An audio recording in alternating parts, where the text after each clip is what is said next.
সচরাচর আমরা দেখি যে কোনো রেল স্টেশনে ট্রেন নিয়ন্ত্রণ, স্টেশন ব্যবস্থাপনা, যাত্রী পরিষেবা, কর্মীদের তদারকি সহ যাবতীয় কাজের দায়িত্বে থাকেন স্টেশন মাস্টার, যার সার্বক্ষণিক তদারকির জন্য আমরা নির্বিঘ্নে ট্রেনে যাতায়াত করতে পারি।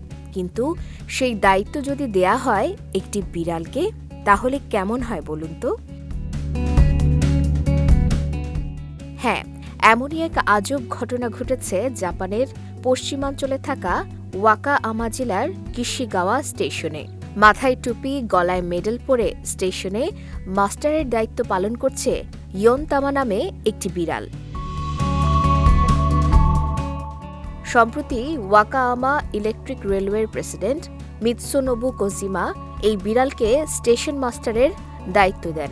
ইয়োনতামার নিয়োগ অনুষ্ঠানে বহু ভক্ত, আলোকচিত্রী ও স্থানীয় কর্মকর্তারা উপস্থিত ছিলেন। প্রেসিডেন্ট ইয়োনতামার গলায় মেডেল পরিয়ে দেন। ইয়োনতামা নামের বিড়ালটি কিশিগাওয়া লাইনের তৃতীয় বিড়াল স্টেশন মাস্টার। 2007 সালে এই স্টেশনের প্রথম বিড়াল স্টেশন মাস্টার করা হয় তামাকে। তার মৃত্যুর পর 2015 সালে নিয়ে আসা হয় নিতামাকে। গত বছরের নভেম্বরে মৃত্যু হয় নিতামার। তারপরেই স্টেশন মাস্টার হিসেবে মনোনীত হয় ইয়োনতামা। ইয়োনতামার এই দায়িত্ব মজার এবং আনুষ্ঠানিক, তবে জাপানের গ্রামীণ ওই রেল স্টেশনকে বাঁচিয়ে রাখার জন্য তা গুরুত্বপূর্ণ। কারণ একসময় আর্থিক দিক দিয়ে এবং অন্যান্য নানা কারণে ধুঁকছিল কিশিগাওয়া লাইনের এই স্টেশনটি।